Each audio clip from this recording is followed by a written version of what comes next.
All right, let's jump right into this. Right now, the entire globe is basically holding its breath. We are looking at a very, very fragile ceasefire that just kicked in on April 8th, hitting the pause button on a devastating rapid-fire conflict between the US, Israel, and Iran. The global economy is undeniably shaken up, and right now, sitting squarely on the US president's desk is a brand new 14-point peace proposal routed all the way from Tehran through their mediator, Pakistan. It's an absolutely massive, high-stakes moment. So in today's Explainer, we're going to unpack exactly what's hiding inside that document, and more importantly, why it matters to all of us. To make sense of this incredibly chaotic geopolitical standoff, here's our roadmap. We are going to break down that new 14-point proposal, trace the recent history of these dueling peace plans, outline the hard red lines for both sides, navigate the massive naval standoff happening in the Strait of Hormuz, and finally, calculate the real, everyday economic cost of this stalemate. So let's get into it with Section 1, the 14-point peace proposal. What is truly wild here is the sheer scope of Tehran's ambition. They don't just want to extend a temporary truce for a few more weeks. No, they want to resolve literally every single issue and permanently end the war within 30 days. I mean, 30 days! That is an incredibly tight timeline for geopolitics. And to get there, the plan demands ironclad guarantees against future attacks, which, makes sense from their perspective given they were struck last June and then again on February 28th. But it doesn't stop there. They're also demanding a full withdrawal of U.S. forces from around Iran, the release of billions in frozen assets, the lifting of decades of crippling sanctions, actual war reparations, and notably, a brand new mechanism for managing the Strait of Hormuz. So how is Washington taking all of this? Well, President Trump confirmed he's been briefed on the quote-unquote concept of the deal. His take is that Iran is desperate because they've been decimated by months of conflict. But his skepticism is definitely running high. He warned that if Tehran misbehaves, there's a very real possibility that military strikes could just resume. And he later followed up on social media, basically saying it's hard to imagine this proposal being acceptable, arguing that Iran simply hasn't paid a big enough price for its actions over the last 47 years. To really grasp how we got to this super tense moment, let's move to Section 2, the dueling peace plans. The recent diplomacy has been absolute whiplash. Just look at this dizzying volley of proposals. We start on March 25th.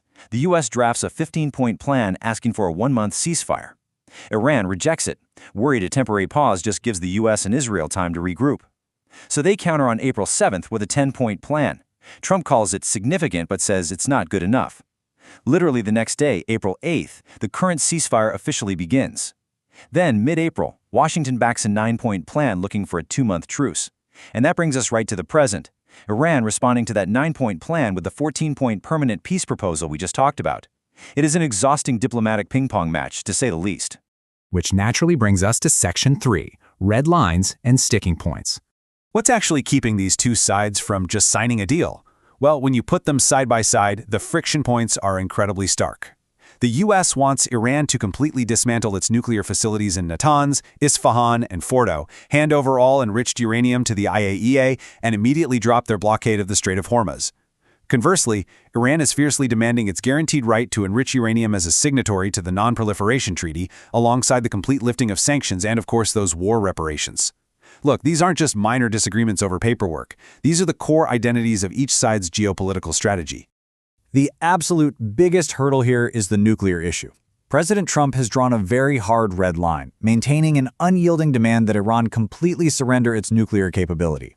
According to Paul Musgrave, an associate professor at Georgetown University, the two sides remain far apart, specifically when it comes to the enrichment of uranium and the transfer of highly enriched uranium. They are just fundamentally not seeing eye to eye on this. But it actually goes even deeper than policy. Kenneth Katzman from the Soufan Center points out that technically, the differences on the nuclear issue could potentially be narrowed down. The bigger, much more stubborn obstacle? Deep-seated mistrust. As Katzman puts it, Iran simply does not trust the United States at all, and they outright refuse to move into full, open discussions until the U.S. lifts its naval blockade of Iranian ports. And that word right there, blockade, is absolutely vital.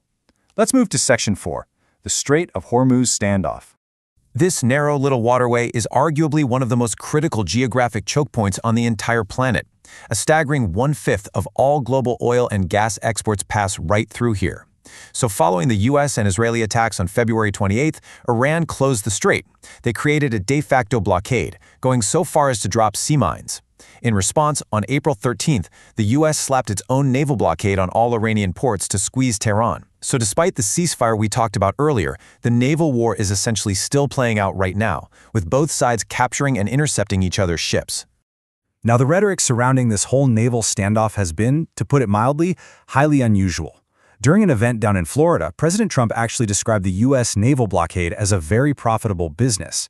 He directly compared the U.S. actions to piracy, saying we're sort of like pirates, though he did clarify that they aren't playing games. It's definitely a statement that caught a lot of geopolitical analysts completely off guard.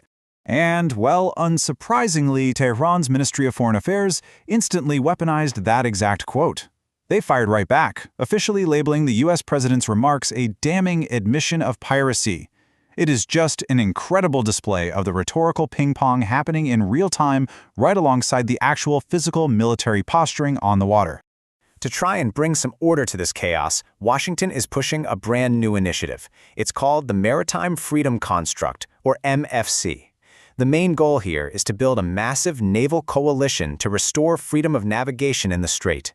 The MFC would focus on sharing intelligence among allied nations, coordinating their diplomacy, enforcing those strict sanctions, and literally managing the physical shipping traffic navigating through this heavily mined, highly contested stretch of water. So why does all this naval maneuvering actually matter to you and me?